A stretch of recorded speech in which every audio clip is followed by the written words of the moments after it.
નમસ્કાર, real power ન્યૂઝમાં આપનું હાર્દિક સ્વાગત છે। સમાચાર મળી રહ્યા છે પાદરાથી।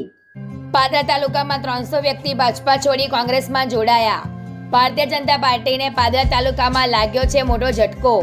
પાદરા તાલુકાના વિશ્રામપુરા ગામે પૂર્વ તાલુકા પંચાયત કારોબારી ચેરમેન દિલીપસિંહ પટિયાર, પૂર્વ સરપંચ રાજુભાઈ પરમાર સહિત 300 ઉપરાંત વડીલો, યુવાનો અને બહેનો ભાજપા છોડી કોંગ્રેસમાં જોડાયા। જિલ્લા કોંગ્રેસ પ્રમુખ અને પૂર્વ ધારાસભ્ય શ્રી જસપાલસિંહ પટિયાર, જિલ્લા પંચાયત સદસ્ય અર્જુનસિંહ પટિયાર, પૂર્વ તાલુકા પંચાયત પ્રમુખ ગિરવતસિંહ રાજનાથ પટેલે સ્વાગત કર્યું।